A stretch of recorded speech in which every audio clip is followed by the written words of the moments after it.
ፈራለሁኝ ማለት እንደዚህ ታግሼ በቃ ብዙዎቻችሁም እያላችሁ ምን አይነት ትግስት ነው ምናምን በቃ ለምታፈቅሩት ሰው ስትሉ የምትታገሱትን ትግስት ትታገሳላችሁ። በቃ ምንም አዲስ ነገር የለውም።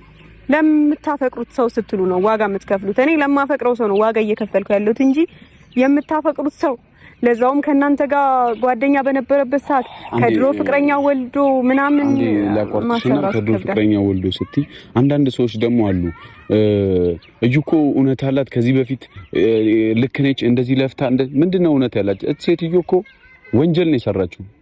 ወንድ ልጅ አስገድዶ መድፈር ነው እንደው የሚባለው አይደል እንዴ? በነገራችን ላይ ይሄ ጋር ማውራት አልፈልግም እንጂ እኮ ወንድ ልጅ ተገድዶ ይደፈራል እንዴ? ይሄ እኮ አስገድዶ መድፈር እኮ ነው። አሁን ብዙ ጊዜ የምንሰማው ይሄ እንደዚህ መወራትም የሌለበት ነገር ነው በእርግጥ። ምክንያቱም ይሄ በቃ ቤተሰው መግቢያው ላይ እንደሰማችሁ እንዳዳመጣችሁ ማለት ነው። ሃይሚ አስደንጋጭ ነገር ነው የተናገረችው ማለት ነው። በመጀመሪያ ግን ሃይሚ የሰው ወሬ መስማት የለባትም። እኛ እዩን ያወቅናት ዛሬ ነው እንጂ ትላንት አይደለም። ሃይሚ የጥንት ናት የድሮ ናት ማለት ነው። ስለዚህ እዩ ዛሬ መታ እዩ ሃይሚ ቦታ የምትለቅበት ምክንያት የለም ማለት ነው። ሲቀጥልም ደግሞ ሃይሚና ብሩኬ አይለያዩም፣ ጉዞ ወደፊት ናቸው እንጂ ወደ ኋላ የለም። ስለዚህ ሃይሚ የሰው ወሬ መስማት የለባትም።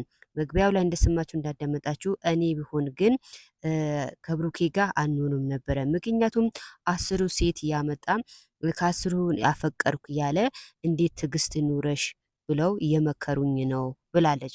ስለዚህ ሃይሚ እንደዚህ የሚመክሯትን ሰዎች የሃይሚ ጠላቶች ናቸው ማለት ነው። ምክንያቱም ጠላት ባይሆኑ ኑሮ ከብሩኬ ጋር ተለያይ አይልዋትም ነበረ። ስለዚህ ሃይሚም አስተዋይ ልጅ ናት፣ ጎበዝ ናት። መልሱ ራሷን መልሰዋለች። ያው ሰምታችኋል። ሀሰንንም እንደዛ ማለት ነው። ብዙዎቻችሁም ደግሞ ስለ ሀሰን ብዙ ነገር ትናገራላችሁ ማለት ነው።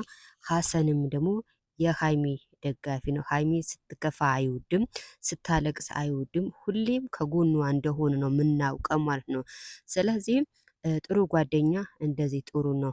ሲከፋችሁ የሚያዝናናችሁ፣ ስታለቅሱ እንባችሁ የሚያበሳችሁ እንደዚህ አይነት ጓደኛ ይስጠን ማለት ነው። ስለዚህ ሀሰንም ጎበዝ ነው። ሃይሚ ስትጎዳ አይወድም ማለት ነው።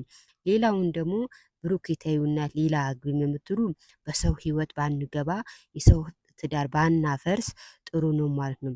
ሃይሚና ብሩክም ደግሞ መቼም አይለያዩም፣ ጉዞ ወደፊት ናቸው እንጂ ወደ ኋላ የለም። እና እኛ ምናቃት ሃይሚ ናት እንጂ እዩ አናቃትም። እዩ ዛሬ ነው እንጂ የመጣችው ትላንት አይደለም። ከድሮ ምናቃት ሃይሚ ናት ማለት ነው። ስለዚህ ላይክ ሰብስክራይብ ማድረጋችሁንም እንዳትረሱ።